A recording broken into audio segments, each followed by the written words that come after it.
अच्छा, हम लोग पढ़ रहे हैं फ्लैश मेमोरी स्टोरेज, ठीक है। अब ये भी कि स्टोरेज की ये डिफरेंट टाइप्स हैं कि कौन-कौन से स्टोरेज मीडियम जो है हम लोग यूज़ कर सकते हैं अपने डाटा को स्टोर करने के लिए।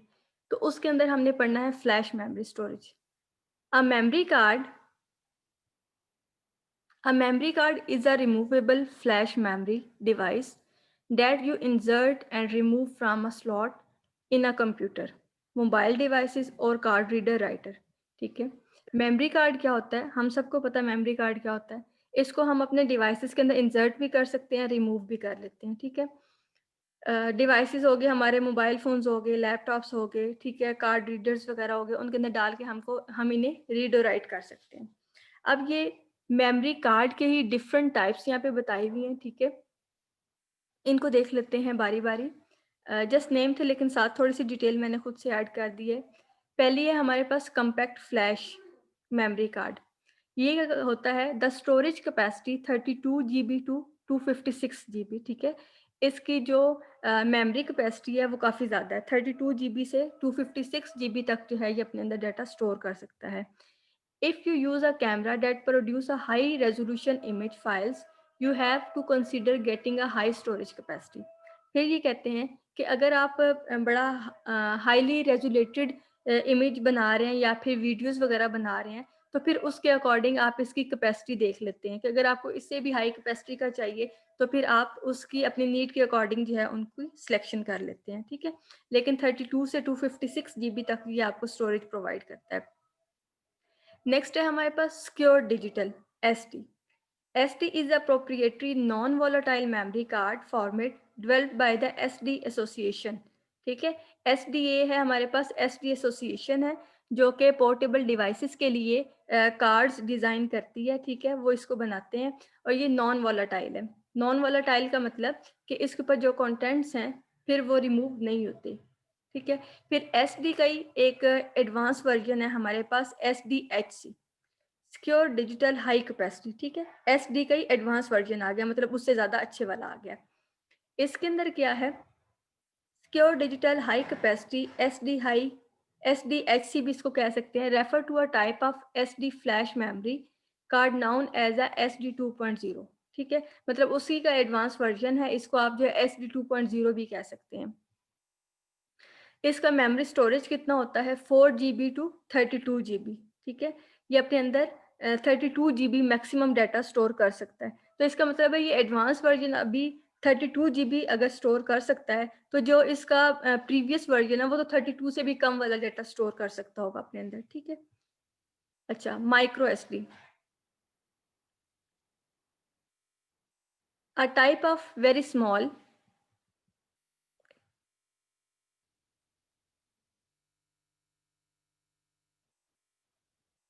एक मिनट ओपन नहीं हो रहा, A type of very small memory card typically used in a mobile phones or other portable devices, ठीक है।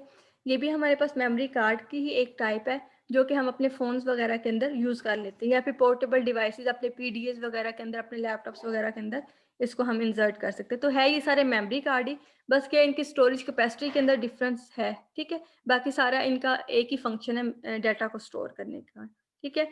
ये माइक्रो एसडी था और ये माइक्रो एसडीएचसी है, ठीक है। जैसे ये दोनों थे ना, ये उन्हीं की जो है आगे एडवांस वर्जन आ रहे हैं, ठीक है। ये माइक्रो एसडी हो गया और ये माइक्रो एसडीएचसी हो गया, ठीक है। ये भी क्या हमारे स्मार्टफ़ोन्स, टैबलेट्स, कैमरास वगैरह के अंदर हम इसको ऐड कर सकते हैं, ठीक है। उसके बाद एक्सडी है हमारे पास, ठीक है, एक्सडी पिक्चर कार्ड है। ये भी स्पेसिफ़िकली अगर हमने डिजिटली इमेजेस पे काम करना हो, डिजिटल इमेज को स्टोर करना हो, जिनकी डायमेंशन ज़्यादा, जिनकी हाई रेज़ोल्यूशन है, तो उसके लिए हम जो है फिर स्पेशल ये वाला फ्लैश मेमोरी कार्ड यूज़ करते हैं, जो फ़ोटोज़ के लिए होता है, ठीक है। मेमोरी स्टिक, ये भी हमारे पास फ्लैश की तरह का ही एक ड्राइव एक डिवाइस है, ठीक है। इसके अंदर जो है मेमोरी कार्ड लगा होता है, जिस तरह हमारी फ्लैश होती है यूएसबी, उसके अंदर ये मेमोरी कार्ड होता है जिसको हम इंसर्ट कर लेते हैं। मेमोरी स्टिक में भी use to store data from computer hard drives, ठीक है। कंप्यूटर से या किसी भी डिवाइस से आप इसके अंदर अपना डाटा जो ट्रांसफ़र करके स्टोर कर सकते हैं। Last one is memory stick micro M2, ठीक है। मतलब मेमोरी स्टिक का ही एडवांस वर्ज़न आ गया, जो उससे ज़्यादा की कैपेसिटी आपको प्रोवाइड करेगा। तो इसकी कैपेसिटी जो है 64 MB से 16 GB तक हो सकती है, ठीक है, जिसके अंदर आप डाटा जो अपना स्टोर कर सकते हैं। यहाँ पे ये सारी बताई हुई हैं, ठीक है, जो पीछे थी यहाँ पे भी इनकी डिटेल लिखी हुई है इसी तरह से कि कितना कितना स्टोरेज जो है ये सारी प्रोवाइड कर रही हैं आपको, ठीक है। साथ में इनके इमेजेस भी बने हुए हैं, ये आप लोग यहाँ पे देख सकते हैं।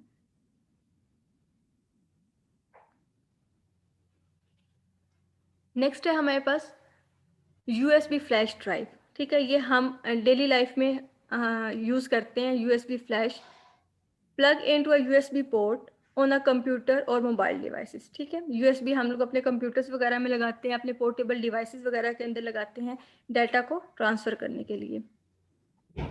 फिर express card module, express card की एक अपनी पोर्ट होती है, ठीक है, ये एक्सप्रेस कार्ड है हमारे पास, और ये हमारे नोटबुक्स, हमारे लैपटॉप्स वगैरह के अंदर इसकी पोर्ट होती है, ठीक है। पोर्ट इसकी जो है थोड़ी चौड़ी सी होती है, विड्थ वाइज, उसके अंदर हम ये एक्सप्रेस कार्ड डालते हैं, ठीक है। ये इसके अंदर भी क्या है, हम डाटा वगैरह ट्रांसफ़र कर सकते हैं, सेव कर सकते हैं। और ये जो एक्सप्रेस कार्ड है, ये किसने बनाया है, PCMCIA ने, ठीक है। ये क्या है, personal computer memory card international association, ठीक है, ये एक एसोसिएशन है जो कि आपके लिए एक्सप्रेस कार्ड को डिज़ाइन करती है। क्लाउड स्टोरेज, ठीक है, क्योंकि सारे हम स्टोरेज ही पढ़ रहे हैं, तो क्लाउड स्टोरेज क्या होता है, क्लाउड स्टोरेज एक रिमोट सर्विसेज हमें प्रोवाइड की जाती हैं रिमोटली, जहाँ पे हम अपना डाटा जो है रख सकते हैं, ठीक है। ये कोई हमारी हार्ड ड्राइव के अंदर, हमारे कंप्यूटर के अंदर स्पेस नहीं होती, या कोई डिवाइस नहीं होता जिसको हम कनेक्ट करते हैं, ठीक है। ये जैसे हम लोग Gmail पे अपना डाटा रख देते हैं, वो हमें स्टोरेज प्रोवाइड करता है, तो क्या है, क्लाउड के ऊपर हमारा डाटा पड़ा होता है, ठीक है, रिमोटली, हमें नहीं पता कहाँ पे पड़ा होता है, बस जब हम उसको एक्सेस करते हैं तो वो हमें उस टाइम पे अवेलेबल होता है। तो cloud storage is an internet service that provides storage to computer user, ठीक है। यूजर्स को क्या है, स्टोरेज प्रोवाइड करता है क्लाउड स्टोरेज। इसके अलावा क्लाउड के स्टोरेज के अलावा, क्योंकि यहाँ हम सिर्फ स्टोरेज पढ़ रहे हैं तो उसकी बात हुई है, लेकिन क्लाउड जो है बहुत सारी और भी सर्विसेज प्रोवाइड करता है, ठीक है। आपको बने बनाए सॉफ्टवेयर प्रोवाइड कर देता है, आपको प्लेटफॉर्म प्रोवाइड कर देता है, इस तरह से काफ़ी सारी सर्विसेज प्रोवाइड करता है। यहाँ पे आप क्लाउड स्टोरेज के डिफरेंट साइट्स के नेम दिए गए हैं, और यहाँ पे उनकी साथ में सर्विसेज वगैरह बताई गई हैं। जैसे फ्लिकर या पिकासा है, वो क्या है, डिजिटल फोटोज़ के ऊपर हम लोग काम करते हैं, एडिटिंग वगैरह करते हैं और उनको स्टोर कर देते हैं, ठीक है। तो वहाँ पे क्या है, जितनी भी नंबर ऑफ हमारे पास इमेजेस होती है, इवन हमारे लैपटॉप्स वगैरह के अंदर वो पूरी नहीं आ रही होती, इतना ज़्यादा डाटा होता है, उनको हम अपने क्लाउड पे रखवा देते हैं, ठीक है। क्लाउड की सर्विसेज वगैरह हम लोग लीज कर लेते हैं। User subscribe to cloud storage for a variety of reason, ठीक है। कौन कौन सी रीजन हो सकती है जिसके लिए हम क्लाउड की सर्विसेज लेते हैं। Access file from any computer, ठीक है, रिमोटली पड़ा हुआ है, जहाँ मर्जी डाटा पड़ा हो, हमें बस वो अवेलेबल होना चाहिए, ठीक है। हम अपनी फाइल्स को एक्सेस कर सकते हैं, स्टोर कर सकते हैं, allow others to access files their files, ठीक है। दूसरों को भी एक्सेस दे सकते हैं कि वो हमारी फाइल्स को एक्सेस कर सकते हैं। जैसे आप लोग की क्लास का डाटा है, वो सारा ड्राइव पे रख दिया जाता है, वो क्या है, एक क्लाउड स्टोरेज दिया गया, ठीक है, जो ना तो मेरे कंप्यूटर के अंदर वो पड़ी हुई है, ना ही आपके अंदर पड़ी हुई है, वो वहाँ पे ड्राइव पे रख दी है। आप लोग को लिंक प्रोवाइड कर दे, आप लोग उसको एक्सेस कर लेते हैं, फिर उनको डाउनलोड करें या वहीं से पढ़ें, आपकी अपनी मर्जी है, ठीक है। तो ये क्लाउड स्टोरेज है। View time critical data and immediately, ठीक है, फ़ौरन से आपको डाटा अवेलेबल होता है, ठीक है, ऐसा नहीं होता कि आपको चाहिए उस टाइम पे वो अवेलेबल ना हो। Store of site backup, of site backup क्या होता है कि बैकअप होता है जब हम अपने रिकवरी पर्पस के लिए अपने डाटा को डुप्लीकेट कर लेते हैं, ताकि अगर एक हमारा सिस्टम ख़राब हो तो हमें डाटा वो वाला दूसरी जगह पे मिल जाए। ऑफ साइट होता है कि जहाँ पे आपकी ऑर्गेनाइजेशन फिजिकली एग्जिस्ट कर रही है, जहाँ पे आपका वो सिस्टम चल रहा है, उस लोकेशन से हट के किसी और जगह पे उस डाटा को सेव करना, ठीक है, ताकि अगर वो सारी जगह डिस्ट्रॉय होती है तो दूसरी जगह पे आपका ऑफ साइट बैकअप पड़ा हो, साइट जहाँ पे आप काम कर रहे हैं ऑफ साइट उससे हट के आपका बैकअप पड़ा हो, ठीक है। प्रोवाइड डाटा सेंटर फंक्शन, ठीक है, उसके अलावा बाकी फंक्शनैलिटी डाटा सेंटर की जितनी है वो भी आपको प्रोवाइड की जाती है। ऑप्टिकल डिस्क, ठीक है, ऑप्टिकल डिस्क है, ये भी हमारे पास स्टोरेज होता है, डिस्क होती है जिसके ऊपर हम अपना डाटा स्टोर करते हैं। An optical disc consists of a flat, round, portable disc made of metal, plastic and lacquer that is written and read by a laser, ठीक है। ये आपको पता है डिस्क क्या होती है।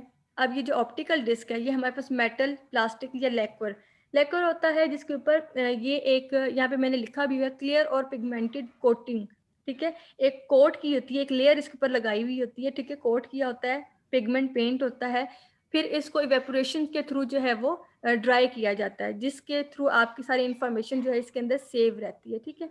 और बड़ी ड्यूरेबल है, रिलायबल है, ठीक है, लॉन्ग टर्म के लिए आपका डाटा भी रखती है और फेलियर चांसेस भी कम होते हैं।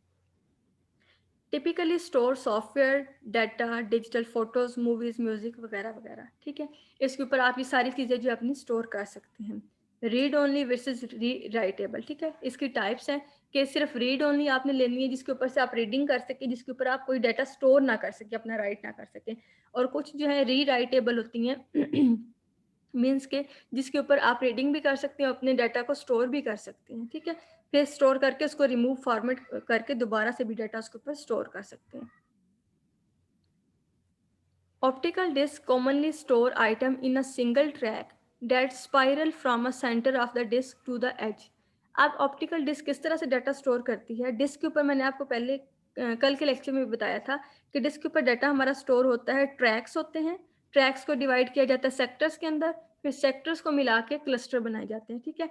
तो ऑप्टिकल डिस्क जो है इसमें ट्रैक वाइज डाटा को स्टोर करती है। एक जो पूरा सर्कल होता है ना, एक सर्कल, उसको हम ट्रैक कहते हैं, ठीक है। उस ट्रैक की फॉर्म में डाटा को स्टोर करती है अपने अंदर। अब यहाँ पे ऑप्टिकल डिस्क की कुछ टाइप्स हैं, ठीक है, जो हम लोग इसको पहले भी देख चुके हैं किसी एक चैप्टर में, लेकिन एक दफ़ा रिव्यू कर लेते हैं। A CD ROM can be read from but not write to, ठीक है। CD रोम जो CDs हैं वो क्या है, इनके ऊपर से हम रीड तो कर सकते हैं, लेकिन इनके ऊपर हम राइट नहीं कर सकते, ठीक है। मतलब इनके ऊपर से अरेज करके दोबारा दोबारा हम इसके ऊपर चीज़ों को राइट नहीं कर सकते। CDR कौन सी है? Is a multi session optical disc on which user can write but not erase. इसका मतलब है रीडिंग तो कर सकते हैं, लेकिन वन टाइम राइट भी कर सकते हैं, ठीक है। एक दफ़ा राइट कर लिया, फिर उसके बाद उसको अरेज करके दोबारा से राइट नहीं कर सकते, ठीक है। ये कौन सी थी? CD रोम, जिसके ऊपर सिर्फ हम रीड कर सकते हैं, राइट कर ही नहीं सकते। जबकि CDR क्या है? जिसके ऊपर हम रीड कर सकते हैं और वन टाइम राइट कर सकते हैं, उसके बाद उसको अरेज नहीं कर सकते, ठीक है। CDRW rewritable is an erasable multi session disc, जिसके ऊपर से हम क्या है, अरेजेबल, हम इसके ऊपर जितनी दफ़ा मर्जी लिखे, जितनी दफ़ा मर्जी इसको अरेज करके दोबारा से राइट करें। आगे हमारे पास आर्काइव डिस्क और पिक्चर डिस्क। आर्काइव डिस्क क्या है? Store photos from an online photo centre, ठीक है। ऑनलाइन हम फोटोज वगैरह, कुछ स्पेसिफिक हमें डाटा सेट वगैरह नहीं मिल रहे होते, तो हम लोग क्या है, परचेज कर लेते हैं ऑनलाइन सर्विसेज से, ठीक है, फोटोज वगैरह, ठीक है। वहाँ से ये क्या है, ऑनलाइन सर्विसेज से लेके डाटा को स्टोर करती है, इमेजेस को स्टोर करती है, फोटोज को। रेजोल्यूशन यूजुअली इज 7200 पिक्सल पर फोटोज, ठीक है। रेजोल्यूशन जो है 3200 पिक्सल पर पिक्सल दी जाती है, ठीक है। Cost is determined by the number of photos being stored, ठीक है। फिर आपने कितना स्टोरेज यूज किया है ऑनलाइन फोटोज को सेव करवाने के लिए, उसके अकॉर्डिंग जो है आपको कॉस्ट पे करनी पड़ती है।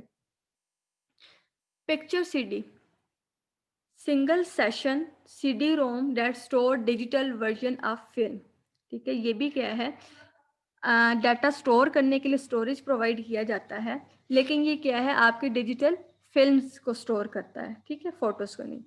Typically uses a 1024 by 1536 resolution, ठीक है। इसकी रेजोल्यूशन क्या है, 1024 क्रॉस 1536 रेजोल्यूशन इसकी दी जाती है, ठीक है। नंबर ऑफ रोज और कॉलम्स यहाँ पे बताए गए। Many photo centre offer picture CD services, ठीक है। इसके अंदर फिल्म भी और उसके अलावा जो है वो पिक्चर वगैरह के लिए सर्विस प्रोवाइड की जाती हैं। ये वाली जो सर्विसेज है, हम तो दो चार नेट से कोई इमेजेस उठा के देख लेते हैं या फिर सेव कर लेते हैं अपनी नीड के अकॉर्डिंग, लेकिन जो बहुत बड़े बड़े प्रोजेक्ट्स होते हैं, रिसर्च होती है, वहाँ पे क्या होते हैं कि पूरे पूरे डाटा सेट हज़ारों लाखों के तादाद पे इमेजेस लेके उनके ऊपर जो है ट्रेनिंग की जा रही होती है। तो इतने ज़्यादा इमेजेस को स्टोर करना, ये सारा काम जो है वो ऑनलाइन स्टोरेज के थ्रू किया जाता है, ठीक है। तो उनके लिए ये सर्विसेज बताई जा रही हैं। आगे फिर कुछ ऑप्टिकल डिस्क हैं हमारे पास। पीछे हमने CDs के लिए पढ़ी थी, अब यहाँ पे हम DVDs के लिए पढ़ रहे हैं, ठीक है। तो DVD ROM is a high capacity optical disc on which user can read but not write और अरेज, ठीक है। यहाँ पे भी वही वाली तीन उसी तरह से हैं, वहाँ पे CD के लिए पढ़ रहे थे, यहाँ पे DVD के लिए हम लोग पढ़ रहे हैं, ठीक है। तो यहाँ पे भी क्या है, इसके ऊपर यूजर रीड कर सकता है बट नॉट राइट और अरेज, ठीक है, राइट नहीं कर सकता और फिर उसके ऊपर उसको अरेज करके री राइट नहीं कर सकता। ब्लू रे डिस्क रोम, बीडी रोम भी जिसको हम कहते हैं, has a storage capacity of 100 GB, ठीक है। फिर ब्लू रे ये भी एक हमारे पास डिस्क होती है, ठीक है, जिसके ऊपर हम 100 GB तक का अपना डाटा स्टोर कर सकते हैं। नेक्स्ट है हमारे पास डीवीडी आर डब्ल्यू, ठीक है, ये डिफरेंट टाइप्स हैं इसके, DVD minus R W, plus R W और plus RAM or a high capacity rewritable DVD format, ठीक है। ये सारे के सारे फॉर्मेट जो हैं ये री राइटेबल है, इनको रीड भी किया जा सकता है, राइट भी किया जा सकता है और फिर दोबारा इनको राइट भी किया जा सकता है। आगे हमारे पास कुछ types of storage, tape, magnetic strip card and smart card, microfilms हैं, एंटरप्राइज स्टोरेज, ठीक है। ये सारे के सारे क्या है, हमारे पास डिफरेंट स्टोरेज की टाइप्स हैं कि इनके ऊपर भी हम लोग अपना डाटा स्टोर कर सकते हैं। सबसे पहले टेप्स, टेप्स जो है ये हमारे पास बहुत अर्सा पहले यूज़ होती थी, कैसेट्स होती थी, ठीक है, कैसेट्स के अंदर वो ब्लैक सी रील होती थी, रील के ऊपर जो है सारा हमारा म्यूज़िक या फिर मूवी या फिर जो सा भी डाटा था वो स्टोर होती थी और उसके लिए जो है इस तरह की अलग से टेप होती थी जिस टेप के अंदर हम कैसेट डाल के चलाया करते थे, ठीक है। तो ये है, अब टेप क्या है, is a magnetically coated ribbon of plastic capable of storing large amount of data and information. Tape क्या होती थी, ठीक है, वो कैसेट, उसकी रील जिसके ऊपर वो सारा हमारा डाटा जो है स्टोर होता था उसके रिबन पे। टेप ड्राइव क्या होती थी, read and right data and information on a tape. फिर उस टेप से मतलब उस कैसेट से रीड करने के लिए हमारे पास टेप ड्राइव होती थी जिसके अंदर हम वो कैसेट्स डाल के चलाया करते थे, ठीक है। मैग्नेटिक स्ट्रिप कार्ड, ये यहाँ पे मैग्नेटिक स्ट्रिप कार्ड हमें दिखाया गया है। यहाँ पे हमारे जैसे एटीएम वगैरह के कार्ड होते हैं तो वहाँ पे क्या है, बैक पे उसकी इन्फॉर्मेशन कुछ होती है, ठीक है, मैग्नेटिक इंक होती है, इसके थ्रू कुछ इन्फॉर्मेशन वहाँ पे राइट की गई होती है जो कि हमें नज़र नहीं आ रही होती, ठीक है, क्या लिखा हुआ है समझ नहीं आ रही होती, लेकिन स्पेसिफिक डिवाइसेस होते हैं जिनके थ्रू उनको रीड किया जाता है। तो यहाँ पे देखिए इसकी स्ट्रिप है, उस पे कुछ लिखा हुआ है और साथ में इसके अंदर एक चिप ऐड की गई है, प्रोसेसर ऐड किया गया है जिसके अंदर यूजर से रेलिवेंट उसका सारा डाटा उसके अंदर होता है, ठीक है।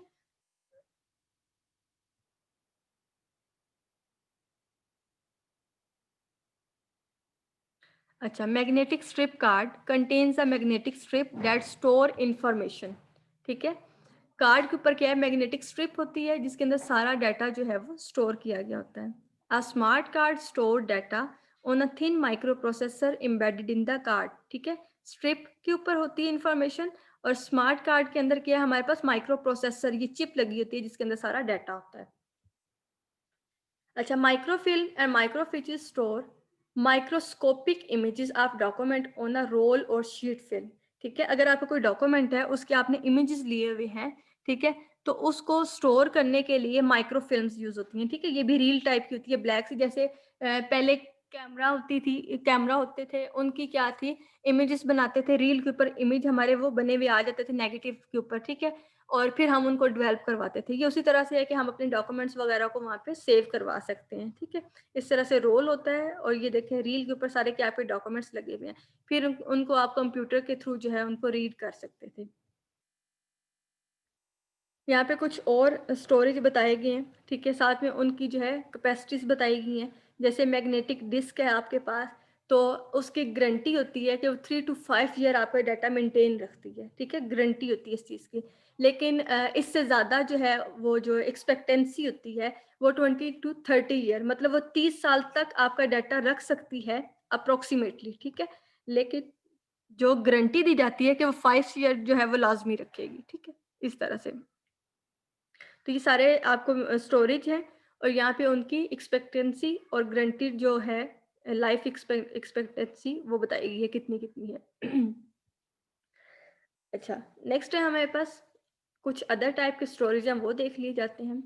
Enterprise storage store huge volume of data and information for a large businesses, ठीक है। बहुत बड़ी बड़ी ऑर्गेनाइजेशन बिजनेसेस अपने डाटा को स्टोर करने के लिए इस तरह से अपने डाटा सेंटर्स बना लेती है, ठीक है, जहाँ पे वो अपने सर्वर्स और अपने डिफरेंट स्टोरेज को लेके, ये सारे के आपके पास स्टोरेज पड़े हुए हैं, ठीक है। इन स्टोरेज के अंदर सारे इनके अंदर रेड और वो सारे मॉडल्स अप्लाई करके डाटा को स्टोर किया गया, ठीक है, जहाँ पे डाटा को डुप्लीकेट किया गया या रखा गया, ठीक है, ताकि उनका अगर एक सिस्टम फेल होता है तो यहाँ से जो है उसको वो एलोकेट कर लेते हैं और फौरन से यहाँ पे एक्सेस कर लेते हैं।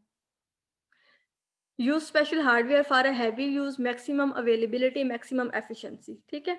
तो इस तरह से क्या है, आपकी अवेलेबिलिटी डाटा की हमेशा रहती है, किसी भी टाइम आपके सर्वर डाउन नहीं होते, हर टाइम इंफॉर्मेशन अवेलेबल होती है, और मैक्सिमम एफिशिएंसी, ठीक है, एफिशिएंट होता है आपका जब आपने इतनी लार्ज अमाउंट इंफॉर्मेशन जो है उसको डुप्लीकेटेड रखा हुआ है।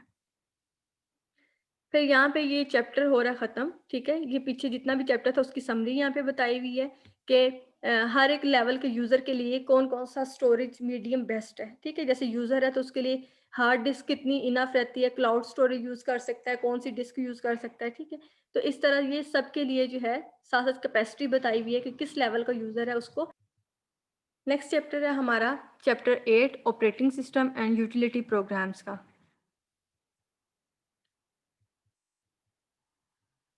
अब हम लोगों ने पढ़ा था सॉफ्टवेयर क्या होता है, और दो तरह के हमारे सॉफ्टवेयर होते हैं। एक होता है हमारे पास एप्लीकेशन सॉफ्टवेयर और दूसरे होते हैं हमारे पास सिस्टम सॉफ्टवेयर। हमने कहा था कि सिस्टम सॉफ्टवेयर वो सॉफ्टवेयर होते हैं जो कि ओवरऑल हमारे सिस्टम को हैंडल करते हैं, ओवरऑल हमारे सिस्टम को मेंटेन करते हैं, मैनेज करते हैं, ठीक है। अगर सिस्टम सॉफ्टवेयर ना हो तो एप्लीकेशन सॉफ्टवेयर भी काम नहीं कर सकते, ठीक है। इस तरह से हमने पढ़ा था, और एग्जांपल हमने ली थी सिस्टम सॉफ्टवेयर की हमने, कि हमारे जो ऑपरेटिंग सिस्टम है, हमारी विंडोज़ विंडोज़ क्या है, हमारी ऑपरेटिंग सिस्टम, ठीक है। उसके अलावा डिफरेंट यूटिलिटी प्रोग्राम्स हैं, हमारे कंपाइलर वगैरह, ठीक है, ये हमारे आते हैं सिस्टम सॉफ्टवेयर के अंदर। तो आज हमने वही वाले पढ़ने हैं, अपनी ऑपरेटिंग सिस्टम पढ़ना है, अपनी विंडोज़ को पढ़ना है, ठीक है। अगर विंडोज़ हमारी जो हैं, वो हमारे ऑपरेटिंग सिस्टम है, ये क्या-क्या काम परफ़ॉर्म करते हैं हमारे सिस्टम के अंदर। तो इनको देखते हैं।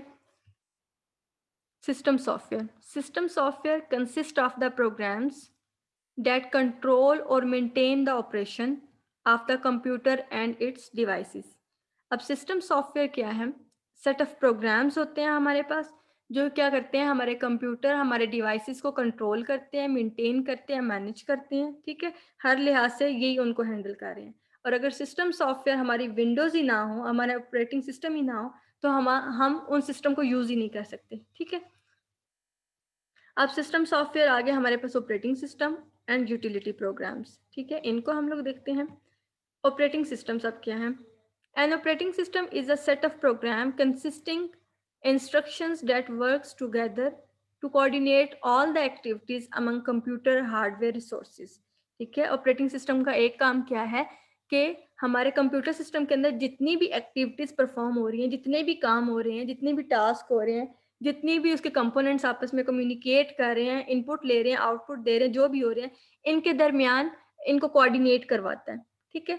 अगर जो है बाकी हमारा हार्डवेयर बना रहे, माउस, सीपीयू सारी चीज़ें लगी हुई हैं, अगर उसके अंदर विंडो इंस्टॉल नहीं है तो क्या काम, कुछ भी नहीं हो रहा, वो कंप्यूटर ऑन ही नहीं हो रहा, ठीक है।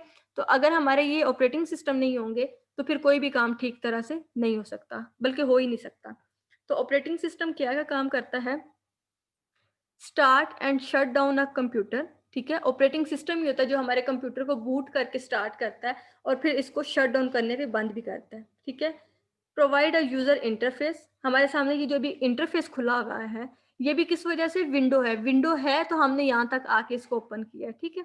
ये भी फैसिलिटी हमें कौन देता है, ऑपरेटिंग सिस्टम देता है। मैनेज प्रोग्राम्स, हमारे प्रोग्राम्स को मैनेज करता है, हमारी मेमोरी को मैनेज करता है, सिस्टम की मेमोरी को कोऑर्डिनेट करवाता है, टास्क को, जो डिवाइसेस हैं उनको कॉन्फ़िगर करता है, ठीक है, उनको इंस्टॉल करके फिर वर्किंग परफॉर्म होती है।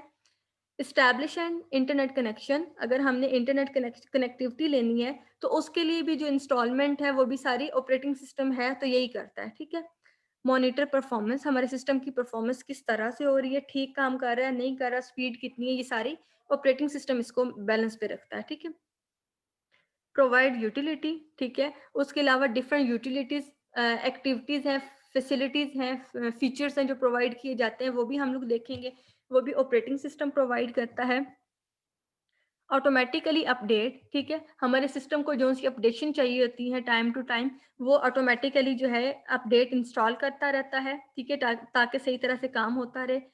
कंट्रोल कंट्रोल अ नेटवर्क, ठीक है, जो अगर हमने नेटवर्क्स वगैरह बनाए हुए हैं, वर्क ग्रुप्स वगैरह बनाए हुए हैं, तो उनको मैनेज करता है। एडमिनिस्टर सिक्योरिटी, हमारे सिस्टम की सिक्योरिटी जो है उसको मेंटेन रखता है। तो ये सारे काम हैं ऑपरेटिंग सिस्टम के। इसके अलावा भी जितने काम हैं वो सारे ऑपरेटिंग सिस्टम ही परफॉर्म करता है सिस्टम के अंदर, ठीक है। अब हम पढ़ रहे हैं ऑपरेटिंग सिस्टम के फंक्शन, ठीक है, वन बाय वन थोड़ा डिटेल में। बूटिंग, बूटिंग क्या है हमने ये पढ़ना है। द प्रोसेस ऑफ स्टार्टिंग और restarting a computer is called booting. Computer को स्टार्ट करना या फिर स्टार्ट है तो उसको रीस्टार्ट करना, इसको हम बूटिंग कहते हैं, ठीक है। बूटिंग का पूरा प्रोसेस होता है, ठीक है, ये भी आगे आएगा, हम इसको पढ़ेंगे कि बूटस्ट्रैप हमारे पास प्रोग्राम्स होते हैं, हमारी रोम के अंदर पड़े हुए होते हैं। तो वहाँ पे सिस्टम जो है, हम जब पावर ऑन करते हैं वहाँ से वो बूटस्ट्रैप सिस्टम जो है चलते हैं, वो कर्नल को लोड करते हैं रोम के अंदर, और फिर वहाँ से हमारा जो है ऑपरेटिंग सिस्टम स्टार्ट होता है और हमारे सिस्टम की एग्जीक्यूशन स्टार्ट हो जाती है, ठीक है। इन डिटेल इसको हम बाद में देखेंगे, लेकिन बूटिंग होता क्या है, प्रोसेस, ये एक प्रोग्राम होता है, ठीक है, एक सॉरी प्रोग्राम नहीं होता, एक प्रोसेस है जो कि हमारे सिस्टम को स्टार्ट और रीस्टार्ट करने के लिए होता है, ठीक है। इसको हम बूटिंग कहते हैं। दो तरह की हमारे पास बूटिंग होती है, एक होती है कोल्ड बूटिंग, एक होती है वार्म बूटिंग। कोल्ड बूटिंग क्या है? Turning on a computer that has been powered off completely. हमारा सिस्टम पूरी तरह से बंद था, हमने जब उसको ऑन किया तो वो हमारी होती है कोल्ड बूटिंग, ठीक है। वार्म बूटिंग क्या होती है? Using the operating system to restart a computer. हमारा सिस्टम अभी ऑन है, हम इस चलते हुए को रीस्टार्ट कर देते हैं, तो ये है वार्म बूटिंग, ठीक है। कोल्ड बूटिंग, न्यू स्टार्ट लेना उसका, वार्म बूटिंग चलते हुए को दोबारा से रीस्टार्ट करना, वो हमारी क्या है? वार्म बूटिंग, ठीक है। तो ये दो वे हैं सिस्टम को बूट करने के। बूट ड्राइव क्या है?